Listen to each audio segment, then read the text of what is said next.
Hi guys, I'm Alex. Thanks for clicking and welcome to this lesson on IELTS and TOEFL academic vocabulary with a focus on nouns. So today we will look at 10 academic nouns that you may see or hear on the IELTS or TOEFL tests. And this could be either in the reading, writing, listening, or speaking sections. Now today you may see some words that you are familiar with and you may see some words that are totally new to you. If you're familiar with the words, that's excellent. But don't get overconfident because the purpose of today is not only to learn new words, but to look at words that you may be familiar with, but perhaps, you're not sure how to use it appropriately in a sentence, and more specifically in an academic sentence.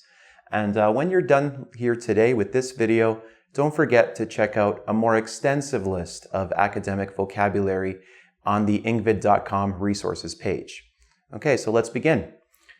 First word that we're going to look at today is aspect. Now, an aspect is a part or element of something. So, for example, the sentence we have on the board is, vocabulary is just one aspect of language. So, vocabulary is just one part of language. Second, we have the word component. And if you notice, it has the exact same definition of aspect. So it's a part or element of something as well. And the sentence we have here is, a laptop has many complex components. Now, you might be asking yourself, well, are these words exactly the same? And the answer to that is not really. They are the same in that you can talk about abstract aspects and abstract components to things, but when it comes to physical things, you're more likely to use the word component. So for example, here I'm talking about the components of a laptop. So I'm talking about the board inside and the RAM and the memory and everything like that. So I'm talking about the physical parts of the laptop. Again, you can use both of them to talk about the abstract parts or elements of something. But however, if you're referring to the physical part of something, I would stick with component. All right, the next word we have is consequence. I'm sure many of you are familiar with this word.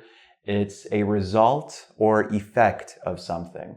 So for example, the sentence we have here is, obesity is a consequence of overeating. And again, overeating just means eating too much. And obesity is the physical problem of being overweight to the point where it's not good for your health. So one thing about this word, if you are going to use a preposition after it, the most common preposition we use with consequence is of. So we say, this is a consequence of this. That is a consequence of this.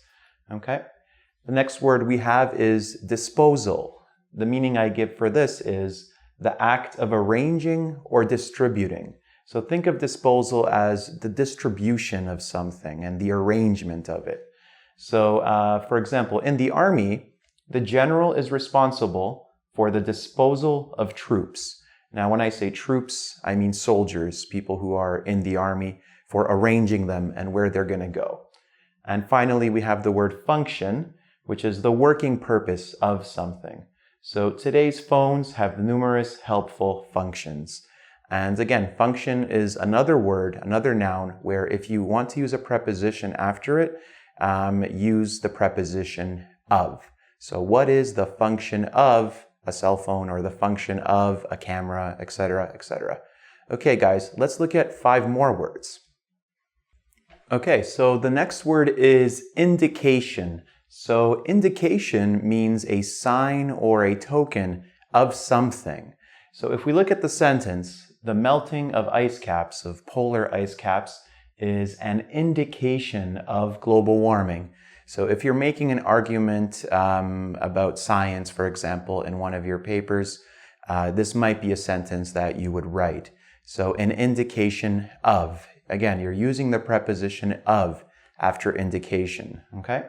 The next word is very common. I'm sure you're familiar with it, and that word is option.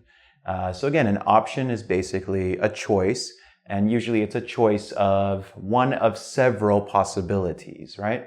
So this is one of several options, one of several choices.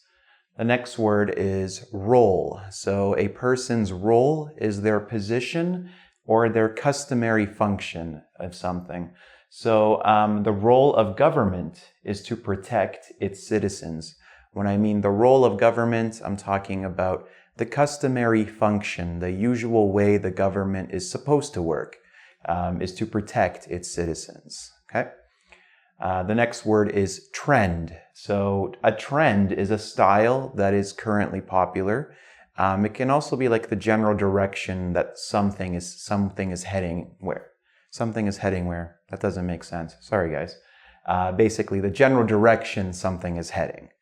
Okay, so the sentence is, a recent trend in marketing is to use social media. So something that is currently popular, for example, in this sentence, something that is currently popular in marketing and advertising is the use of social media, to use social media.